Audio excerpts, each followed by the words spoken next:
Good morning, everyone, and I thank the panel for getting here so promptly. We've heard some wonderful speeches from Ban Ki-moon, from the Prime Minister. We've heard a lot of hopes expressed about regional cooperation. And the key to all the success of this is North Korea. I think if regional cooperation does not solve the North Korean nuclear issue, the hopes for significant regional cooperation in Northeast Asia will have a very hard time reaching any kind of maturity. So what are we dealing with in terms of North Korea? What are they after? There is no North Korean representative here. Too bad. I think the objective of the next Jeju Peace Conference should get some North Koreans here. So I will attempt to outline a few of the things that I think the North Koreans have in their mind, which are the major problems that we in the Jeju peace process are going to need to contend with. I've been to North Korea 5 times. I started in 2002. My major counterpart is Kim Dae-gwan, their chief nuclear negotiator. I was the last American to meet with Kang Seok-ju for almost 9 years until Bill Clinton saw him on his recent trip. During my first visit, Kim Dae-gwan asked me 3 questions, which I've never forgotten. Number 1 was, why is George W. Bush so different from his father? Second is the fundamental question. And he said to me, how do you function as a country when you elect people as president who have nothing in common with their predecessor? He says, where is the continuity? We feel we have to start over with you whenever you have an election. And he was speaking in the wake of the transition from Bill Clinton to George W. Bush, which a number of men and women whom I respect feel was as big a sort of disconnect as we have had in modern times. They had gone from a visit to Washington by Marshal Jo Myung-rok in the fall of 2000, where he'd gone to the White House, invited Bill Clinton to visit Pyongyang, had been given a lunch at the top of the State Department by Vice President Al Gore. Madeleine Albright had gone to the North, had 11 hours of discussion with Kim Jong-il, and Bill Clinton really wanted to go, but the dispute over hanging chads in Florida caused time to run out, and he wasn't able to go. And so about a year later, suddenly North Korea found itself part of the axis of evil, having done nothing different in the intervening year. The North Koreans, they feel that we move the goalposts frequently. They felt, and I feel, that the first 6 years of the Bush presidency were virtually wasted. In the last couple of years, an attempt was made to start dialogue. Chris Hill, a very able man, did his best, but he was constantly sniped at by ultra-conservatives who disapproved of anything but externally intruded regime change. So there were various agreements produced once we started a bilateral dialogue. 18,000 pages of documents were produced on the history of their nuclear activities, but suddenly that wasn't enough. And so there was a good deal of suspicion on the part of the North Koreans toward the Bush administration. In February 2005, Bill Perry and Spencer Kim and I went to North Korea. We met with Kim Dae-gwan and urged the North Koreans to make their deal with the Bush administration while it was in power. And we said, do not wait for the new administration, whoever it may be. Make your deal now. That did not happen, and I regret that it did not. And I think there has been a colossal misreading of President Obama by the North Koreans. I think their reaction to him has been over the top and totally inappropriate, and I regret that. I think that Bill Clinton's visit to the North is perhaps a starting point for some sort of dialogue, but the North Koreans find it very difficult to deal with us because of this continuity problem. A second very difficult problem for them is Japan. I was in Japan talking to some people who were briefing Prime Minister Koizumi before his visit there in 2003. They didn't seem to expect too much, but he went, and lo and behold, Kim Jong-il admitted that they had abducted Japanese citizens. He apologized for it. He said it should not have happened. It will not be repeated. An astonishing criticism of his father. And I thought this had come as a surprise because the reaction of the Japanese was so surprising to me. Instead of taking it and saying that handles that issue, they suddenly became obsessed by the abductees who were not accounted for. But in fact, Tanaka Hitoshi, the vice foreign minister, had met 18 times with the North Koreans before Koizumi went. They knew exactly what Koizumi was going to say. They were unprepared for the media reaction. North Korea was unprepared for the follow-up actions that they were asked to take. What they produced in terms of remains and so forth were totally inadequate. And so the issue just got out of control, a tragedy. Because when I urged the North Koreans in my last meeting with them, saying, you've got to come clean on what you did in Syria, you've got to tell us what you're doing in terms of HEU, their immediate reaction was, if we do that, you're going to do the same thing that Japan did to us when we confess something. There's no end to it. So, there's a very difficult task before the diplomats that are going to be dealing with North Korea in the six-party process. There's a lack of trust. There's been a lack of continuity. I met with the British intelligence officer who had a prolonged dialogue with Gaddafi and got him to give up nuclear weapons. I raised this with Kim Gae-gwan. He said, stop dreaming about Libya. Those are his exact words. He said, that happened at the end of sustained dialogue. And we haven't at that point, he said, I haven't had a single hour of sustained dialogue with anyone in the Bush administration. This was before Chris Hill got started. So there's a lot of work to be done. There is deep suspicion on the part of the North Koreans, and we're not clear in terms of what they want. I was delighted to hear at a very interesting panel yesterday, retired Major General Pan from China saying, I think North Korea wants a deal. And I agree with him. But to get a deal going, there has to be sustained dialogue and higher level dialogue, I think, than we have undertaken in the past. So those are just a few of the issues that I think we need to contend with. I will not spend any time introducing our speakers. Their titles and their capabilities are well known to you. We'll have them speak to us in the address. They're listed with our able U.S. ambassador to act as a cleanup hitter. So thank you, and off we go.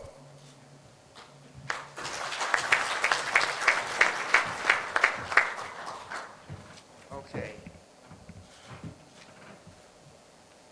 Ambassador Ivanov, please.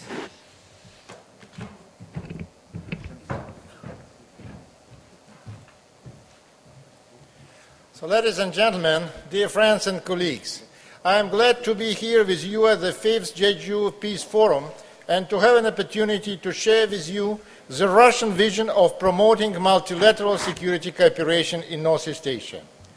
Russia has been, it is, and will be an integral part of Northeast Asia. I will add, in no other region are internal and external interests of Russia so interconnected as in Northeast Asia. For the future of Russia as a great power, to much extent depends on the economic, technological, and social uplift of Siberia and the Russian Far East. To achieve that aim, we need the absence of external threats. By Russia's view, such guarantees could be best provided by promoting positive relations with her neighbors. In that we have made headway. Our strategic partnership with China has become today a factor of global significance. Russia's relations with Japan are characterized by an intensive political dialogue at different levels. To the DPRK, Russia is linked with the Treaty of Friendship, Good Neighborliness and Cooperation. The partnership with the Republic of Korea bears an independent value to my country in all aspects, be that political, economic or security consideration. Russia and the Republic of Korea have common interest in eliminating the war threat in Northeast Asia. The main source of that threat is the more than half-century-old military confrontation on the Korean Peninsula, presently aggravated by the nuclear issue. That issue is of a direct concern for Russia, as the DPRK conducted its nuclear tests in an area which is located at a distance of less than 180 kilometers from our border. We do not like such a situation. We need neither nuclear and missile tests nor a saber rattling by anyone at our border. Russia does not recognize the DPRK as a nuclear power and together with partners in the six-party talks tried its best to convince Pyongyang to give up the military nuclear program. The DPRK's recent actions have threatened peace and security in Northeast Asia. Pyongyang should bear accountability for that, and the United Nations Security Council Resolution 1874 sends the North Koreans an appropriate message. However, we think that it would be counterproductive to undertake steps leading to the de facto complete international isolation of the DPRK. The restrictive measures in regard to Pyongyang should not infringe the needs of the civil population in humanitarian aid and the economic assistance. We understand that the DPRK might have certain concerns about its own security when the factor of force was getting increasingly manifested in the international relations. However, we do not view a real alternative to provide her security but along political and diplomatic tracks. With all our condemnation of the recent missile launches and nuclear tests in the DPRK, I would like to note that Pyongyang's actions were not unexpected. The North Koreans had notified about such a possibility a number of times well in advance.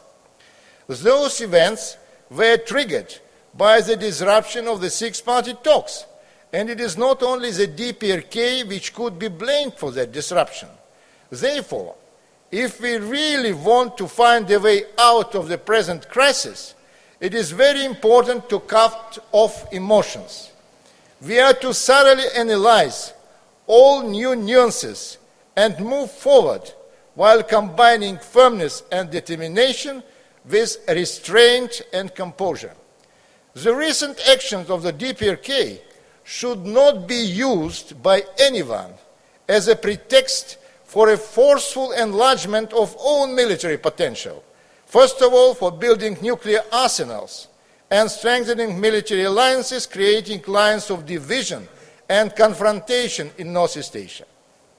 It is necessary to take all efforts to resume the six-party talks process and to continue the search for an universally acceptable settlement of the nuclear issue of the Korean Peninsula on the basis of the already achieved accords and taking into account justified interests and concerns of all parties. On the other hand, all parties to the talks should fully implement all their obligations in regard to denuclearization as well as in regard to economic compensations. We should also continue our discussions on the draft guiding principles of peace and security in Northeast Asia in the framework of the relevant working group headed by Russia. In our opinion, the solution of the problems lies not in that first to achieve a complete and final nuclear disarmament of North Korea, and after that to settle political issues left from the time of the Korean War. There should be a parallel advancing in two directions. First, in the direction of freezing and dismantling of the DPRK's military nuclear program, along with its coming back to the Non-Proliferation Treaty and under the guarantees of International Atomic Energy Agency. And secondly, in the direction of diffusing political tension on the Korean Peninsula and promoting dialogue between the DPRK and the Republic of Korea, as well as with other countries of the region. It is only on such a path that the nuclear issue will be settled strategically and finally. Russia has been constantly standing in favor of the moves by two Korean states aimed at peaceful unification and is prepared to make its contribution to the cause of inter-Korean normalization as well. To facilitate the process, my country has suggested earlier a number of major tripartite partnership projects involving Russia and both Korean states, such as linking the Trans-Korean Railway with the Trans-Siberian Railway, as well as creating a common electric power grid in Northeast Asia and a pipeline system connecting the Korean Peninsula with Eastern Siberia and Russian Far Eastern regions. We are of the firm opinion that the realization of such and similar joint projects on the Korean Peninsula with Russia and other international actors not only would bring considerable economic benefit to the participating countries, but would also promote mutual trust and confidence, which is the most needed for building bridges between Pyongyang and Seoul. Common work on long-term mutually beneficial joint economic projects is the best way to build mutual trust and confidence. We experienced that in the Soviet times in late 1960s and early 1970s, when the first gas pipeline was laid from the Soviet Union to Western Europe, and the West European companies took part in construction of a number of industrial plants in the USSR, like the Volga automobile plant by the Fiat company of Italy. Those economic projects largely helped to promote detente in Europe, which led to the success of the Helsinki Conference on Security and Cooperation in Europe in 1975. To take another example from the European developments, one can also recall that the first step towards the European Union was made almost 60 years back by creation of the European Coal and Steel Community. I think that some experience of Europe could be used in Northeast Asia as well. On February 18th, the first natural gas liquefaction plant was put into operation in the South Sakhalin in the Russian Far East. That plant will deliver to the Republic of Korea 1.5 million ton liquefied natural gas annually for a period of 20 years. The leading gas companies of Russia and the Republic of Korea, namely Gazprom and Kogas, have also agreed to prepare a feasibility report on laying a gas pipeline from the Russian Far East to the Republic of Korea. Big deliveries of liquefied gas from Sakhalin are to go also to Japan and as far as to the Pacific coast of the United States. The first phase of the oil pipeline from Eastern Siberia to the Pacific coast of Russia is under completion. It will end at the new oil port and refinery in the region of Vladivostok. A gas pipeline will be laid later parallel to the oil pipeline directed to the Russian Pacific coast and to China. But Russia is not just an exporter of gas and oil. More than a third of the Republic of Korea needs in fuel for nuclear powerhouses are covered by Russian sources. The bilateral cooperation in that sphere may be further expanded. At the Moscow summit in September 2008, the presidents of two countries noted that Russia's proposal to establish the International Uranium Enrichment Center is useful for the sake of nuclear non-proliferation and stable supply of nuclear fuel, and agreed to examine the possibility of interaction in that regard. Russia is an important supplier of fuel for Japanese nuclear power plants too. New opportunities in that sphere have opened for my country recently in regard to the United States as well. Russia and China also actively cooperate in peaceful use of nuclear energy. Will you deny the opportunities opening here for enhancing mutual understanding through cooperation in energy? Dear friends,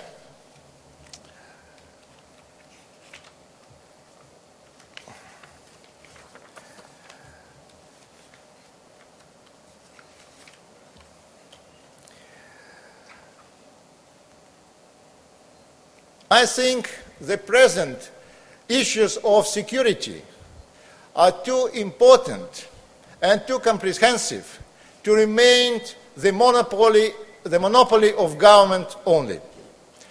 That's why the academic, the business circle, the industrial companies should participate in working out the guidelines for our future cooperation in the matters of security and in Northeast Asia and elsewhere. I think the Jeju Peace Forum is a very important arena for discussing this issue, and I wish that the ideas and suggestions made by you will be used by the governments of the relevant countries and implemented for the sake of security and peace in the area. I wish you all success. Thank you.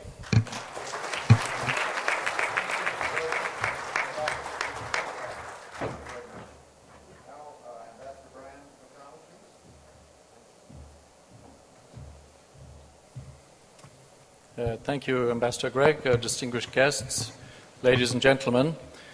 I am very glad to have been invited to join your discussion today. We are acutely aware in our daily work that Asia is a region where enhanced cooperation will be essential if the European Union is to meet its key goals in new and traditional security threats, in addressing climate change, and in facilitating and escaping from the current financial and economic crisis, as well as the more fundamental security issues on the Korean Peninsula. I will try to evaluate how effective our relations with Asia are and to what extent we are able to attain these common goals, whether it's through regional efforts or through multilateral efforts. I would like to speak first about trade, then the economic crisis, climate change, and security on the Korean Peninsula. In the case of trade, for the European Union, the most important boost we could give the world economy at this time would be a quick and ambitious conclusion to the Doha round. For too long, this has been on hold. It is needed more than ever now, as it is the best insurance against protectionism. Estimates show that if tariffs were raised to levels still allowed under WTO rules, in other words, from applied rates up to the bound rates, global income will be reduced by around $350 billion. That's an incentive. And indeed, a successful conclusion, on the other hand, would boost world income by $150 billion. Doha was designed as a development round. It was always more than just pure economics. A successful conclusion this year would show that the WTO is not simply the creation of the big powers that have influenced the system over the last 50 years. Instead, it will mean a new rule book, the joint vision of the 153 members who run the WTO today. But if it fails, the multilateral system could take a strong hit beyond purely trade policy, bringing into question our ability to solve other global problems like climate change. Moreover, the world has gone down the path of bilateral FTAs. These agreements are not ideal, but have the merit at least of moving states towards free trade. Under the best scenario, they are more ambitious than the WTO and have started to tackle regulatory obstacles which so far have been impossible to do in the context of the WTO. In a sense, they constitute a dress rehearsal for future WTO negotiations. In 2006, the EU's Global Europe strategy set the stage for the EU to embark on a series of ambitious free trade agreements that will bring immediate economic benefits to our companies and set the scene for the next steps in the multilateral framework. As you are aware, Korea, India, and ASEAN were chosen as the first partners for this new generation of FTAs. South Korea has also followed the pattern of most countries in the region by quickly jumping on the FTA bandwagon, and it now has several FTAs in place, others which are almost in place, and indeed is about to launch further negotiations with Japan and China. This brings us to a key question: to what extent will the proliferation of FTAs in East Asia contribute to expanding trade and investment in the region and with Europe? A recent study by the Asian Development Bank reported that East Asian countries had concluded a total of 37 FTAs, and that a staggering 103 FTA negotiations were underway that involved East Asian countries one way or another. 3/4 of the concluded FTAs were bilateral agreements, and 2/3 were within the East Asian region. These bilateral FTAs carry costs and benefits. If properly designed, they can contribute to dramatic gains by generating trade and investment among members through liberalization of trade in goods and services and the facilitation of investment. They can deepen regional integration through WTO, plus what we call WTO plus agreements, by including areas where for the moment it is difficult to make progress in multilateral negotiations, for example in investment, labor mobility, environment, and regulatory harmonization. And interestingly, the ADB reported that 38% of the FTAs in East Asia could be regarded as WTO plus. They included goods and services, but also the so-called Singapore issues and the enhancement of cooperation. The cost of FTA negotiations can be difficult, however, for poor economies with limited resources, such as Cambodia. Secondly, the proliferation of overlapping FTAs with different rules of origin and standards can create the famous noodle bowl effect that makes it more difficult for business to profit from freer trade. East Asia will need to manage the proliferation of FTAs so that they function as a means of reducing protection and expanding trade and investment. What chances do we see of bringing this swathe of bilateral FTAs together into an East Asian community and as an economic building block for such a community? There are key obstacles to building an East Asian economic community. The existence of sensitive sectors in most countries, for example agriculture in Korea and Japan, and indeed in Southeast Asia, and certain manufacturing and services sectors in developing countries. The sheer disparity in the level of development and size of population amongst different countries in the region also works against an overall agreement. ASEAN has clearly been a hub of the process, with all of the major powers of the region linked to it via bilateral agreements. The current South Korean government has expressed interest in building a China-Korea-Japan FTA, in other words, a regional FTA, which would open the road to an ASEAN +3 economic area, given that ASEAN already has agreements with the three individually. However, the key problem for a more ambitious community, as we all know, is the future trajectory of the China-US and the China-Japan relationships. Regional integration is unlikely to be built from a middle power such as ASEAN, but will need a contribution from China. It is difficult indeed to see how China sees the future of the region. Will it prefer to remain outside a regional system that would limit its freedom of maneuver, or will it in the long term seek to co-opt its neighbours into a regional body? For a moment, this is difficult to answer. When one looks at East Asia today, one sees an increasing number of small houses, but no overall grand design.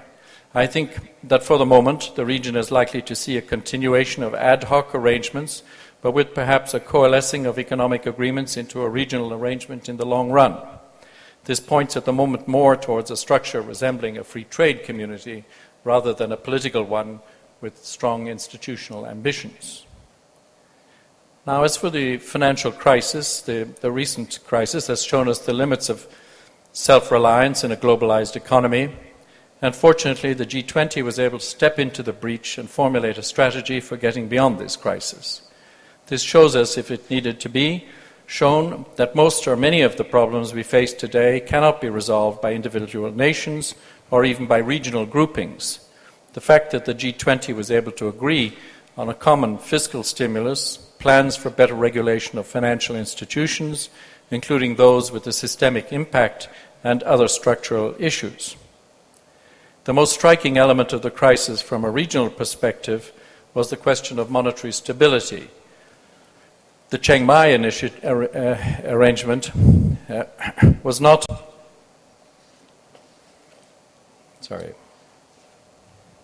has not proved, I think, to be as effective as it might have been, because some 80% of its resources could not be used without an IMF plan, which many countries, I think, are reluctant to embark on, and certainly which prevent early and rapid action. This was partly remedied in the course of the crisis, but only partly so. The experience of the weakening of the Korean won that occurred despite Korea's large dollar reserves was not one that should be repeated. The importance of more and better arrangements at the regional level in Asia should not be passed over lightly. Another issue, I think, that will determine the success of the long-term health of the global economy is the matter of global imbalances. The G20 has barely touched on this. The question of imbalances has been partly addressed by economic circumstances, such as the drop in consumption and the increased savings rate in the US. But over the longer term, this must be addressed more fundamentally to avoid further financial instability. I heard one economist recently explaining that given the size of these imbalances, no amount of regulation would prevent financial institutions from taking further excessive risks down the road. The other major challenge we are facing is, of course, climate change. The meeting in Copenhagen in December will tell us to what extent we can agree on the steps that need to be taken. Some of the important keys to this process lie in Asia. Will China and India be able to make a sufficient commitment to carbon reduction? At a regional level, South Korea is to be congratulated for its East Asia Climate Change Partnership Initiative. It has also developed a very promising Green New Deal plan, which will put Korean industry in the forefront of global competition for green technology and production. South Korea has also recently announced some target scenarios for a reduction of CO2. We welcome these, which are courageous efforts, but given South Korea's situation as a developed OECD economy, this target could and should be more ambitious. This is very important, as Korea's profile in the negotiations will indirectly determine that of other Asian countries. If it takes the profile of a developing country, this will lower the standard for the real developing countries in the area, who will perceive themselves and present themselves as being in a different situation from Korea. The key point here, I think, is that we have to get out the message that the cost of adjusting to a new climate paradigm will globally cost about $250 billion a year. This is small change when you compare it to the amount of money we have spent on the financial institutions, and constitutes investment in new production and employment. Actual cost in terms of lost production is calculated to be as little as 0.1% of global GDP. But I think at the same time, we have to make commitments at the international level which will reassure the economic operators that there is indeed a level playing field. Finally, here on the Korean Peninsula, the issue of security is the one that stands out. Will the six-party talks be revived, and will they be successful if they are? Will this regional effort be able to arrive at a successful conclusion